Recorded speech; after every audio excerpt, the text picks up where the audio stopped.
two numbers are in the ratio 5:7. రెండు నంబర్ల ratio ఎంత ఉంది? 5:7. Product of their LCM and HCF is 1:635. ఒక రెండు నంబర్లు ఇచ్చాడు, ఆ రెండు నంబర్ల రేషియో ఎంత? 5:7.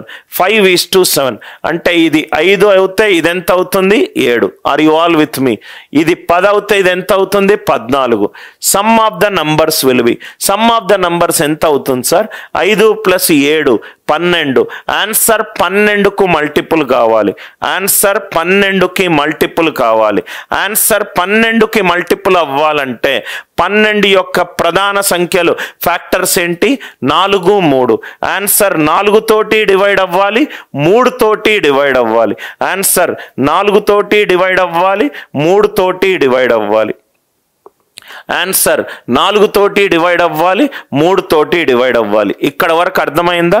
సమ్ ఆఫ్ ద నంబర్స్ అడిగాడు, some of the numbers. So మనం చూడంగానే క్వశ్చన్ని సరిగ్గా చదివితే రెండు ఆప్షన్లు ఎగిరిపోయినాయి. రెండు సంఖ్యలు 5:7 నిష్పత్తిలో ఉన్నాయి. రెండు సంఖ్యలు 5:7 నిష్పత్తి అంటే ఒకటి 5 అవుతే ఇంకోటి 7 అవుతుంది, ఒకటి 10 అవుతే ఇంకోటి 14 అవుతుంది, ఒకటి 15 అవుతే ఇంకొకటి 21 అవుతుంది. 5 + 7 12. ఆన్సర్ 12 మల్టిపుల్ కావాలి. 12 అంటే 4 మల్టిపుల్ కావాలి, లేకుంటే 3 మల్టిపుల్ కావాలి. 3 తోటి డివైడ్ అయి ఉండాలి. 304 3 తోటి డివైడ్ లేదు. 380 3 తోటి డివైడ్ లేదు. సో కాబట్టి నేను రెండు నంబర్ల దగ్గరకు వచ్చాను, 252 అండ్ 228. ఇక్కడ వరకు అర్థమైంది కదా సార్? ఇప్పుడు మనం జనరిక్ లాజిక్ చేద్దాం. హెచ్సిఎఫ్ ఏమో హెచ్ గనక అవుతే నంబర్ ఏమవుతుంది? హెచ్ఎక్స్ అవుతుంది. ఈ నంబర్ ఏమవుతుంది? హెచ్వై అవుతుంది. ఎల్సిఎం ఏమవుతుంది? హెచ్ఎక్స్వై అవుతుంది. ఇక్కడ నాకు నంబర్ల రేషియో ఎంత ఇచ్చాడు? HX:HY. Are you all with me? అంటే X:Y 5:7. 5, 7 అనేటి కోప్రైమ్ నంబర్లే కదా సార్? అంటే X 5 అవుతే Y ఏమవుతుంది? 12 అవుతుంది. HXY. Sum of the numbers HX + HY. HX + HY. So ఏమవుతుందో చూద్దాం. HX + HY. Are you all with me? So product of their LCM, product of their LCM and HCF, product of LCM and HCF is N1 into N2. Product of LCM and HCF is N1 into N2. So కాబట్టి ఇదేమైంది? 12635.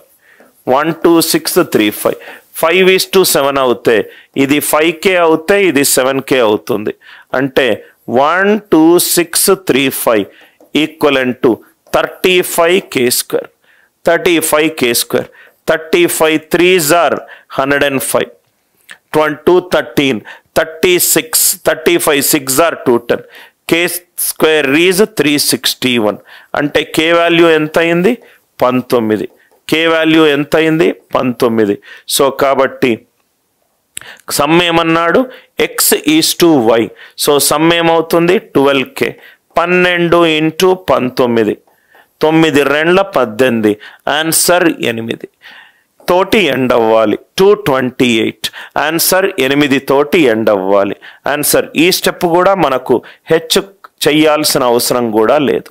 So అన్నిటికీ concept LCM హెచ్సిఎఫ్లో చాలా important concept ఏంటంటే N1 HX అవుతే N2 HY. LCM ఏమవుతుంది? HXY. LCM ఏమవుతుంది? HXY. So ఇది 5K తీసుకుంటే ఇది 7K. 5K plus into 7K 35K². K² value 361 వచ్చింది. అంటే K వాల్యూ 19. 12 × 19 చెయ్యాల్సిన అవసరం లేదు. మీరు ఇట్లా సింపుల్ క్యాల్కులేషన్స్ చూసుకోవచ్చు. ఇక్కడ చూడండి సార్, 2 9లు ఎంత? 8. ఆన్సర్ ఆప్షన్లో యూనిట్ డిజిట్లు అన్నీ డిఫరెంట్ ఉన్నాయి. 8 ఎక్కడ ఉంటే అక్కడే. సార్ మరి ఇలా ఉంటే ఏం చేయాలి సార్? 328. 12 ఇంటూ 19 అనేది జస్ట్ 12 ఇంటూ 20కి తక్కువ. ఆన్సర్ 240కి తక్కువ ఉండాలి. అప్రాక్సిమేషన్ టెక్నిక్స్ అయినా చేసుకోవచ్చు. I hope the idea it is clear.